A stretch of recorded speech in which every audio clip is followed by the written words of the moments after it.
হরে কৃষ্ণা গৌর ভক্তবৃন্দ, আগামীকাল 6 জুলাই রোজ রবিবার শয়ন একাদশী ব্রত।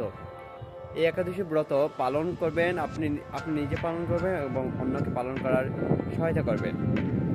শাস্ত্রে বর্ণিত আছে যে 64 প্রকার ভক্তাঙ্গের কথা বলা হয়েছে, তার মধ্যে একাদশী সর্বোত্তম। শ্রবণ, কীর্তন, স্মরণ আদি নবদা ভক্তির পরম 10 ভক্তাঙ্গের রূপে একাদশীর স্থান। এই তিথিতে হরিবাসের বলা হয়, তাই ভক্তি লাভেচ্ছু সকলের একাদশী ব্রত পালন করার উপযোগিতা কথা বিভিন্ন পুরাণে বর্ণিত হয়েছে। একাদশী তিথি সকল অভীষ্ট প্রদানকারী। এই ব্রত পালন করে সমস্ত প্রকার পাপ বিনষ্ট এবং সর্বসৌভাগ্য ও শ্রীকৃষ্ণের প্রীতি বিধান হয়। তাই সুপ্রিয় গৌর ভক্তবৃন্দ, আপনি যে এই একাদশী পালন করুন এবং অন্যকে এই একাদশী পালনের উৎসাহিত করুন। হরে কৃষ্ণ কৃষ্ণ কৃষ্ণ হরে হরে হরি।